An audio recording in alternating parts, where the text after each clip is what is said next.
Hi, yambi, abasanzwe, abashyashya, welcome, abasanzwe, welcome back.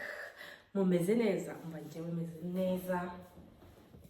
Duhuriye hano ni hano musanze, ngiye muri siporo. Turi vandagi, turi saa 2:11, ngiye muri siporo, ku buryo saa 4 ndaba ndangije nkaza ngakora isuku ngateka mfite utuntu twinshi two gukora uyu munsi, twinshi cyane, twinshi. Yo rero reka njye muri siporo, hanyuma nibinkundira uyu munsi nyine nyuma ya siporo ndaza kubajyana ahantu ushobora kubona ibikoresho bya cago, ibikoresho ibintu byo mu rugo nk'intebe, urumva nk'utubati bya caguwa hano. Ntabwo nari nzi ko bibaho kugeza igihe nagereye nyine muri aho hantu nkahabona. Ntabwo nari nzi ko hano biba bihari, nari nzi ibyo mu mamagazi nyine ugura ari bishya. Ntabwo nari nzi ko nyine babicuruza n'ibyo bya caguwa.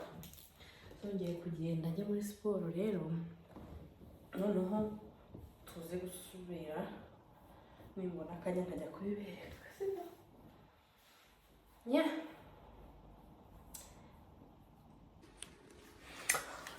Guys, nkuko rero mwabibonye, we gonna clean this. Ngiye koza bino bintu. So, nateyeho kano produit. Hano ifu muri kukabona niko nateyeho. Sasa ngiye gufata akogesho kanjye ko muri dushe. Ndefata, nizere ko muri kureba hano ngiye ko ndefata ino produit. Ni Monsieur Pro. Yes. Ndefata. Tukabona. Mfunge. Rero tuzike. Ndagiza nzingire gutya. Mube neza. Nambaye gants kubera ko ntambaye gants nabakorera gashya. Iyi produit iragenda igafata imiti zawe ikazikanyaga ikabikamera nk'igiti kabisa neza. So njye rero nambara gants in order for me to clean it well. Ngera muri dushe nyine, narangiza ngahita ngenda nkajya kano kantu sinzi impamvu bimba mu mutwe. Ntabwo nkunda iyo kano kantu kaba muri dushe iyo kanduye. No. Ikindi kintu, iyo ushaka ko dushe yawe nubwo muba muyogeramo itazanuka cyangwa se ikazana kuka kabi niyo kaba ari gake cyane, ufata bicarbonate ukagisukamo hano. Ntuteremo amazi ukayikararamo, mukayikoresha ejo nyine nta kibazo, ariko umwanda wose wavuyemo. Njye rero dushe mba numva nakora akantu ebana kose gashoboka ku buryo biri kuburiya. Dushe, toilette, ni ahantu mba numva hagomba kuba hari clean. Yeah. Mbese ubishoboye inzu yose wagitagasa niba hagahora hari kwaka. Rero umunsi wanjye wa vendredi n'abantu ntabwo ari umunsi wo kwicara, ntabwo nkora, ariko ni umunsi mba mpuze ebana, mba mpuze kuko muri isuku y'icyumweru cyose niba mu cyumweru cyose kiba ari cyose, kuko niwo munsi mbona ndi mu rugo ntabahari. Urumva kuko iyo bahari tuba dufite activité. Samedi tujya gusenga, mu gitondo tukajya gusenga. Ndobo zirangwiriye. Mu gitondo twajya gusenga, après-midi tugatembera samedi. Kuko samedi nibwo tubona umwanya wo gukina na basanse, tukaryama hasi, tukajya gutemberera mu yindi migi. Ego.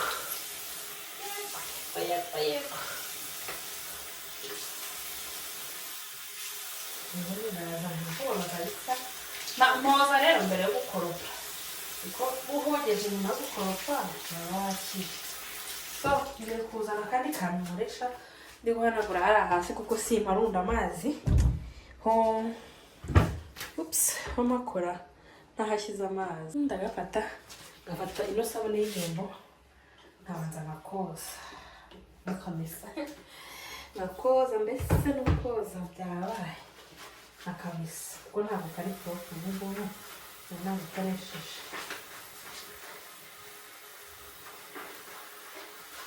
iyo yamaze kukafera gutya bitanza nkagahanaguza hano kano kaguru karavago no munsi kugira ngo simashyira amazi ngo mashyira amazi ahita yuzura hasi kandi sinshaka kubuzuza amazi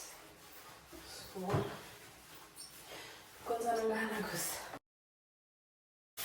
nagaprofita mwoza kano kantu nako umuhungu wanjye ahagarara ko ari kwigota hano muri dushe ukagacishaho kogesha kugira ngo ikamahere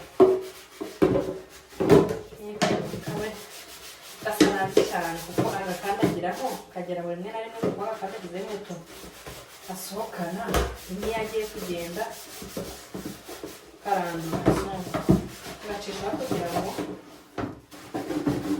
mvuye muri dushe ari bugaruke kongera koza ibintu nyuma kugira hano kugira ngo ubone uko begeze imbere dukore benyuwari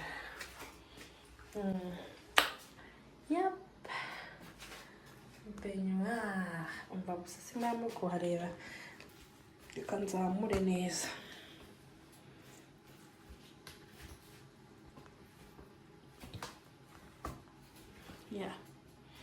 gutya nize ko muri kureba so I'm gonna start mbere yuko noza benyuwari ndaza kuko nateyemo ya produit ariko bitafata kino kintu cyane nkafungura amazi ashyushye ngacisha hose nashyize produit hose nkacisha gutya utuzi kugira ngo mbone uko noza ndangije mpita mfata ikiroso ngahera kuri iyi tapi ya benyuwari ikiroso nkoreshaho ni iki ngiki so mfata iyi produit ya sabune y'ibyombo kubera ko amashaka ko gishyiraho ico ryose n'ubunyerere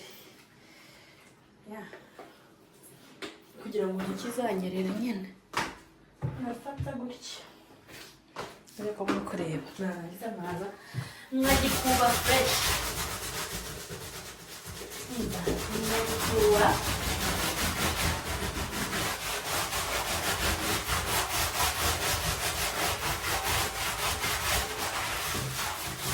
nkunda kubikora kuko umuhungu wanjye akunda gukora banki akunda kogera muri dushe nyine nkamushyiramo amazi agakiniramo n'amazi afite repetikana agakina nazo afite udukinisho two muri benyuwari agakina natwo nkagenda nkamwoza nyine turi gukina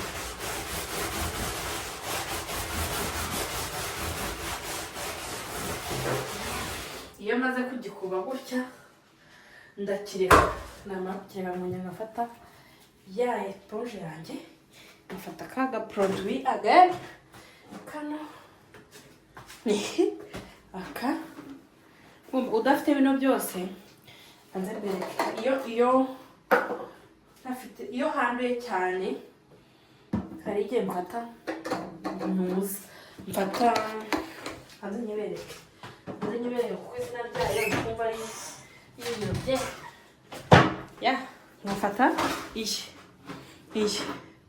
iyi ngiyi ni vinaigre de nettoyage nko kuyireba ngafata iyi ngiyi nkaba ariyo nkoresha yonyine urayitera nayo ebana gahita igukorera farumasi kageraho gakeya urumva sasa kubera ko hejuru ntashyikira don't judge mpita nkatera hejuru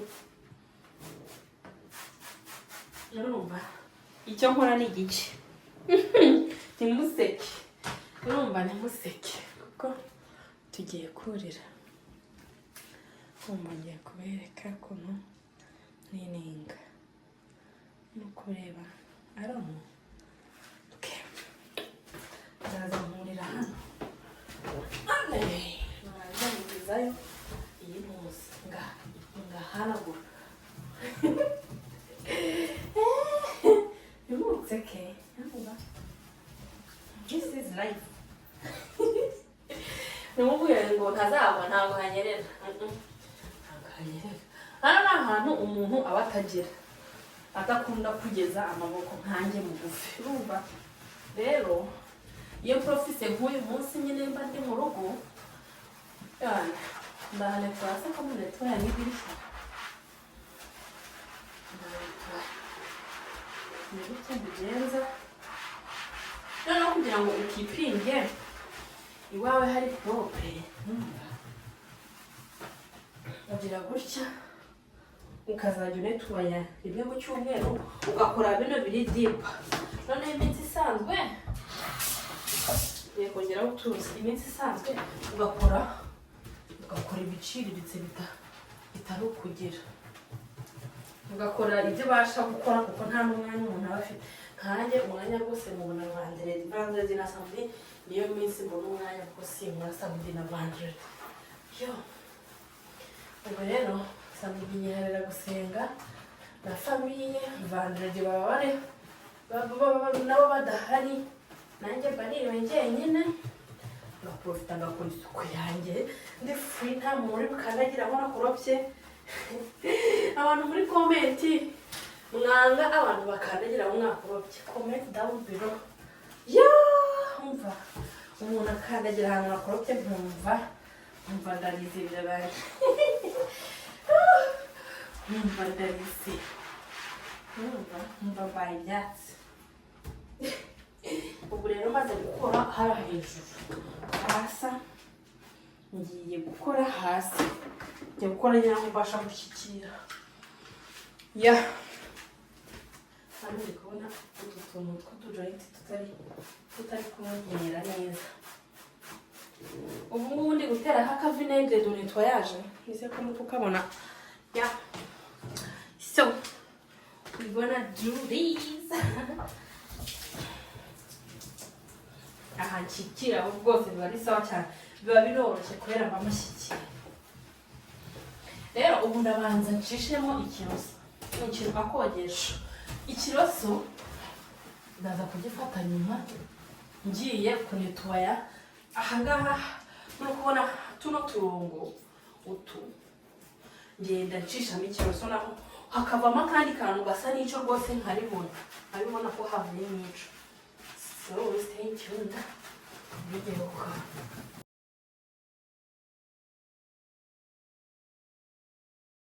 ngakuba hano mu munsi utu turongo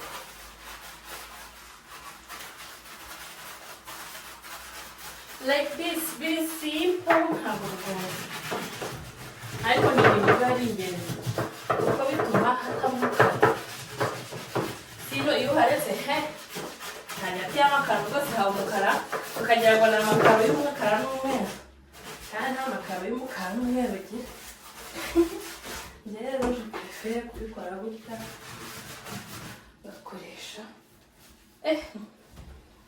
ikiroso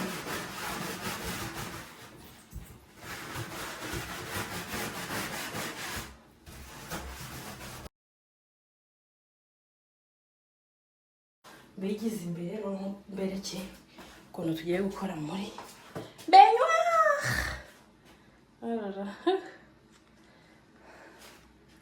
dore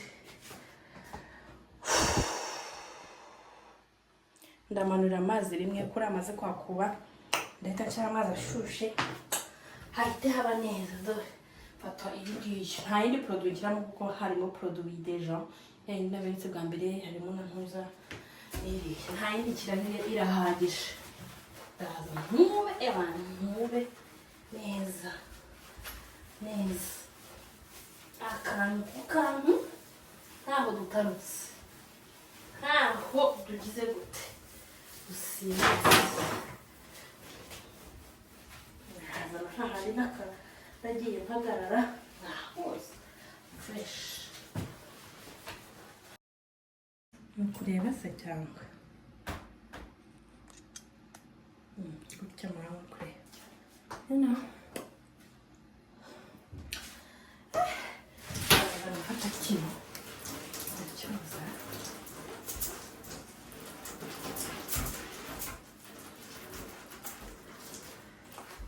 n'umugozi wacyo ndawukuba ukanashyiramo icyuma nkaza nkubona aka fureshi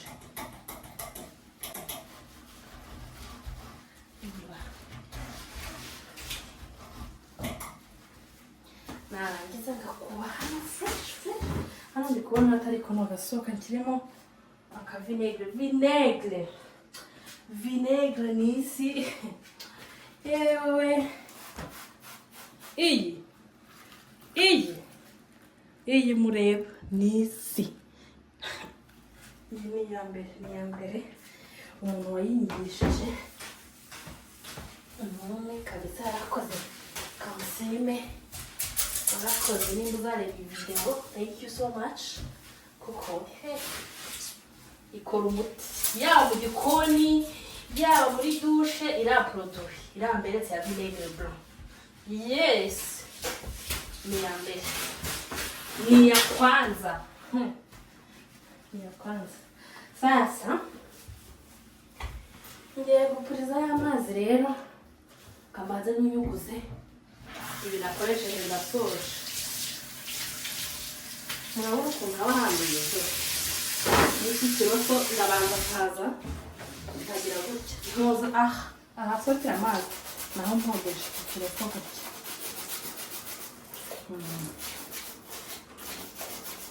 voilà nkagira gutya n'ubuze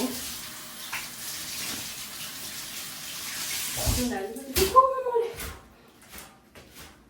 ngeranje ngakamure neza nze no mfungura amazi ashyushye fungura ashyushye koko ngahita nza ngahera hejuru hahandi ntabasha kugera nkagira ntahereye hejuru kugira ngo hejuru ho nogeje mbere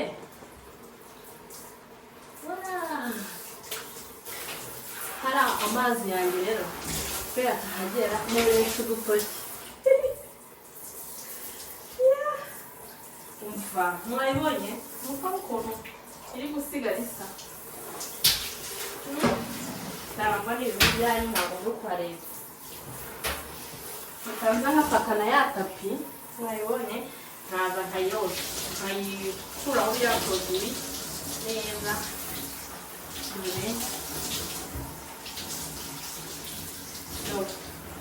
naimeze tu anaikuse ya igutanye kura dushe ya rero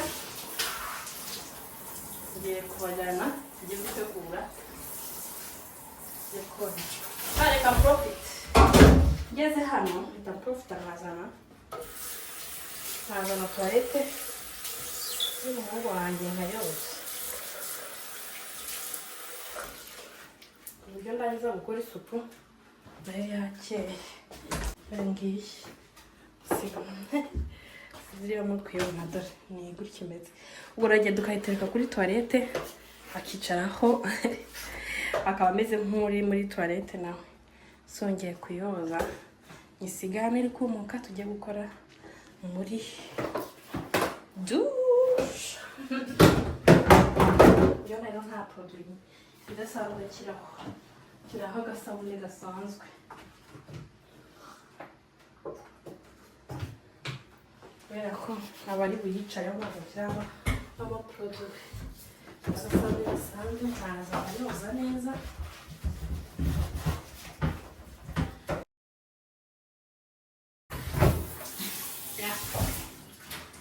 ndayireka ikigali iromoka tugende tujye gukora toilet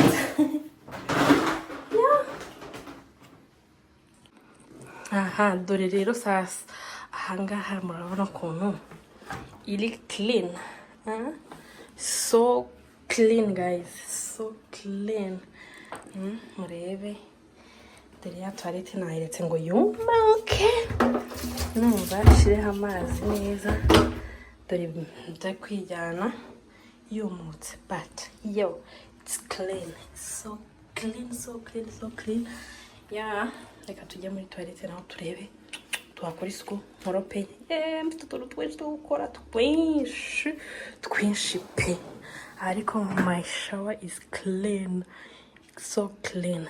Dore aho nari nabashyize ni hano ya murabona ukuntu hameze.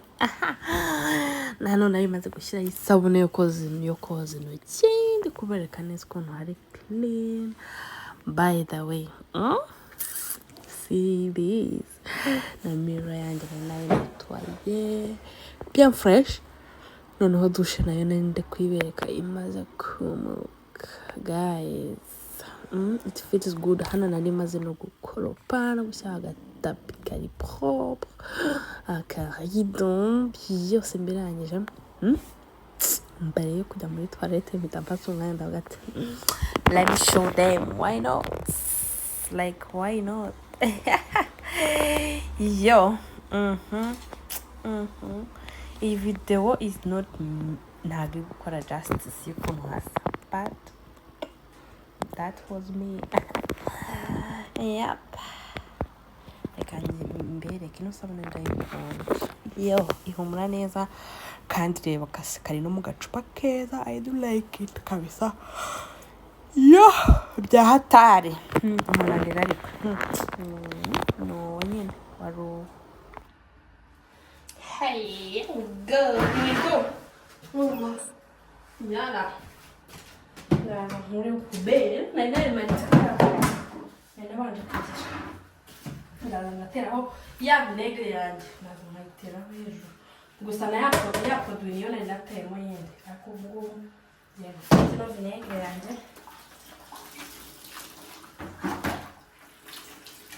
ndabigiza fate ino eponge sinzi niba muri kureba nzi mpanagure neza hejuru.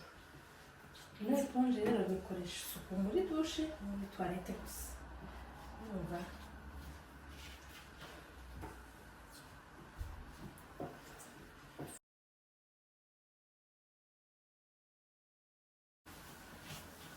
sasa ngiye gufata kano sukeho nise propre gake kano niko karaha nitoya hose ahitanza nkaza nitoya tuntu gutya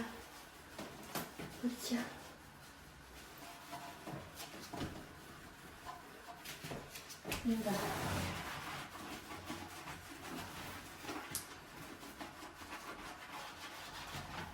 ndaza kuba hano kano nakandi kogesho rero nuko tuzi utwogesho gusa.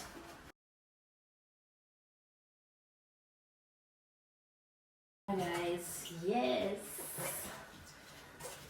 my toilet is so clean and I'm so proud of myself. Voila, that's very good. Really clean, really clean like crazy. Eka sasa mwana gure kube. Dana gura kube yanjye. Tak. Neza. Inyama. Yani kube ariko igomba kuba wet. Clean.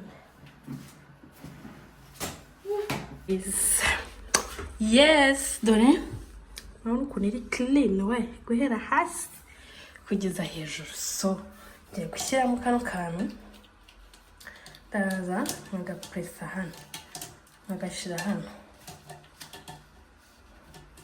like this, mukibona nangiza nkamanura. See the cleanness, murebe ukuntu iri kubliya, muri kumbona ni miruwara. This is so clean. Noneho iyo ugize amazi gutya aca kuri aka kantu yaragiza akazanamo the base smell. You see? Murebe ukuntu muri kumbona. Cheers. Chi. Sasa dore ngaha urabona ukuntu hari clean. Ya kano kashize gatugate. Yes, we gonna ngiye gukoropa. Yep. Sasa ngiye gukoropa. Vuba. hano nshyiramo agapfundikizo kamwe mfitemo nka litiro n'igice y'amazi ashyushye, mfitemo agapfundikizo kamwe k'iporoduwi kamwe kazira ka kabiri.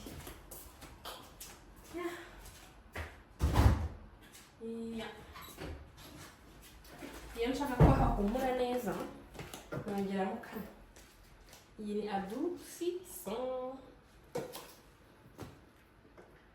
adusisa nyine kugira ngo hahumure neza.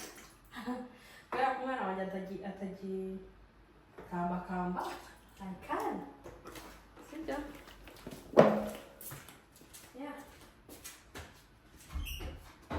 Sasa ngiye gukoropa amasegonda.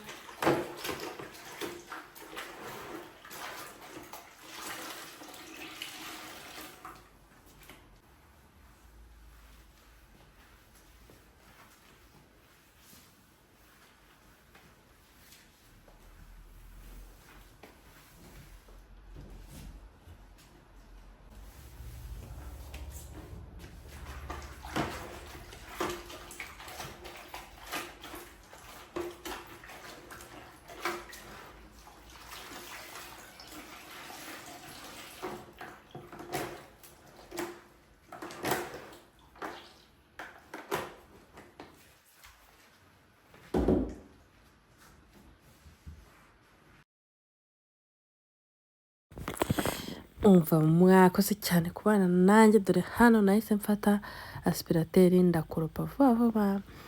Umva ariko footage video ndi gukoropa narayibuze. Umva ukuntu yagiye sinkoza, ariko ni gutya byagenze. Umunsi wanjye nakoze n'isuku ndangije ndasasa ahantu hose ndaklininga, ndangije njya muri gahunda zanjye nyine. Mwakoze cyane kubana nanjye muri izi video, ntabwo byari byoroshye ko mwahabaye. Thank you so much, see you in my next one, love you.